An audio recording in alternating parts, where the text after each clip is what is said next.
Hi, my name is Alexis Wamrowski, and today we are interviewing Aldis Hodge, who's an amazing actor, but also has so many other things going on in his life. He is truly a fascinating human being, and I hope you enjoy the interview. I've said this before, and somebody was like, "This is cheesy." I said, "Art is my language." She's like, "Oh, it's cheesy." It might be cheesy for you, but it's true for me because art saved my ass. Education and art is what created my different spaces. And when I tell kids all the time, I talk to them, I'm like, you are not a product of your environment. Your environment is a product of you. Because where you start is not going to be where you end up, but where you start gives you the necessary tools to figure out how you're going to get to where you end up, you know? Okay, so Yeah. we haven't even started the questions yet. Yeah, we haven't started late. Yeah, I'm sorry. Let's get it. You know, I'll talk. Yeah, let's get to the questions. Questions.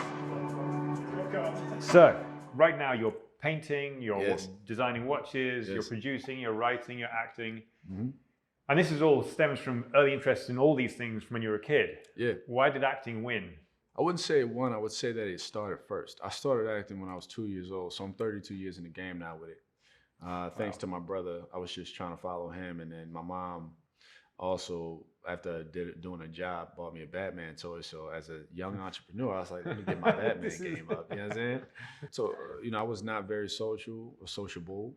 Didn't really understand how to deal with people. My brain was always naturally inclined to scientific curiosities. I loved understanding how to take things apart, build them, and things like that. Legos was my joint. Loved architecture at a young age.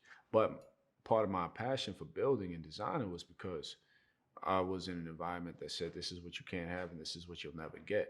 So I said, I'll never have enough money to buy this, so let me build it. If I want it, I gotta build it. I'm gonna make it. That's just where my mind was at. And my first few years was like all prerequisites, but then when I was like 18, I finally made it to Art Center College of Design. And I was there for architecture and product design, but that's where I started designing watches. But it drives me, it feeds me, it gives me a sense of purpose and fulfillment that I can't find any other way.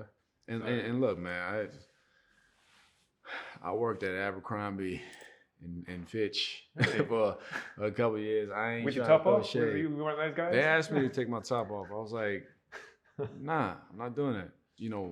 Working that job, I would say it was the best worst job that I ever had because sometimes customers would come in there and treat you like crap, absolute crap, like you weren't even human. Right. I was like, yo, are you kidding me? Like, at least give me some modicum of respect. Like, what, you know what I'm saying? And this is after having been through the business and been through all of the crap that I've gone through in the entertainment industry of people telling me things like, oh, because you're intelligent, you're not black enough. What the hell is that? I always have this conversation with people about what we are faced with, the struggles that you have to push against, Yeah. which you ends up pushing you to be the person you're supposed to be. Yeah, we are the product of the experiences that make us, right? Our understanding of things. I didn't start with a silver spoon in my mouth. Not saying that that's even the best way to start out because that has its own challenges. But for me, started off with the necessary environment to teach me how to survive and how to fight the monsters I'm gonna have to fight to get to where I need to be, but still maintain who I am. Right. You know what I mean? But when it comes to the experiences that we go through, there's a lot of people right now who don't understand how to empathize with the problems that other people are going through in the world, and they don't understand how to show that mercy and show that necessary means of care because they have yet to go through anything relatively close. Yeah, they can't relate to it. Right? So their lack of experience or cultural awareness is what made them. Right. It's up to us who have been through such things to, we should seek to educate, which is exhausting. I'm not even gonna lie. Educating people through their ignorance is exhausting because sometimes people don't want to learn. Yeah. And they just want to come and present problems with you. And it's like, look, it's not about being right or wrong. It's about understanding. So where do we find a commonality? Yeah. And if you're not willing to listen to my rationale, understand what my experience has been and why it's different, what's the point of even trying to communicate, right? Yeah. there's a lot going on right now. People are like, oh my God, can you believe what's going on? It's crazy what's happening. I'm like, nah, this has always been happening. It's just different to you because now it's hitting your front door. It's finally affecting you. Right. So welcome to the conversation. As you, You know? rightly said, all of these problems have always been here. Yeah. But now it's just that people who it doesn't affect on a daily basis are now having to sort of, as you said, it's in their face, and they're having to sort of see about it on the news all the time. And especially because we're all being put into quarantine, you suddenly have you have a pause where you can't sort of say, I'm too busy with my work, I'm too busy to do. You've actually got to... You got to deal with yourself. Focus on yourself, exactly. Yeah. So what has 2020 taught you? What's funny, an associate of mine said 2020 is a metaphor for clear vision. You know, I was like, I'm gonna take that. Yeah. Man, taught me that I need to deal with a couple of things.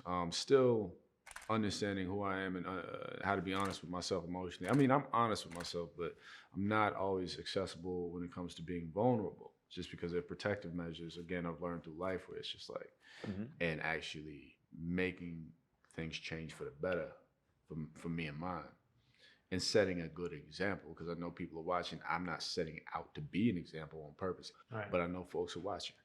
So, and then, you know, also work to understand what the other side looks like. So there's a little bit of unison when it comes to that growth, and not just, oh, it's about me and what I need and what I want. It's like, how do we find that middle road where we can grow together and everything is still all right? So I'm just trying to step up to my responsibilities, just as a human being.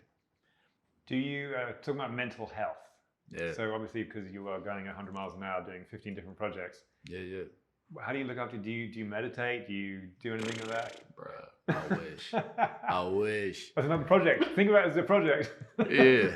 Nah, mental health is a real thing. I mean, especially, you know, growing up, I ain't gonna get too personal with certain things, but I grew up around a lot of folks who dealt with different mental health issues. So I understand firsthand what that challenge is, and then with my own mental health issues. You know, I grew up dealing with depression as a young man.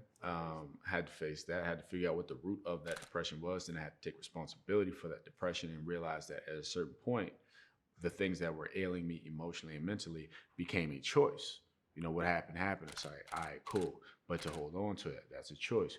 To carry it with you is a choice. To not learn the lessons that need to have been learned and leave it where it's at, to apply those lessons, that's a choice, right? So you got to keep it pushing.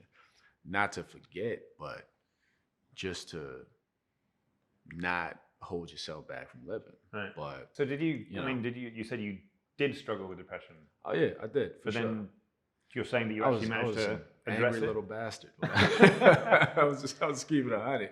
And I was always a good, sweet kid, but we went through a lot of hardship in my childhood, and not things that I necessarily understood and recognized as hardship. It was natural, it was normal, because if you're presented with a particular world, that's just what you know, right? Exactly. But I knew that something wasn't right, something wasn't fair. It was something that was off.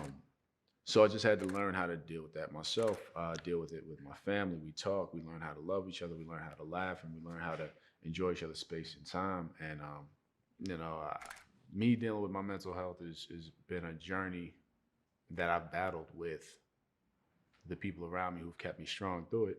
And I can freely talk about it because we all deal with something, right? And there's always gotten a bad label for so long. Yeah.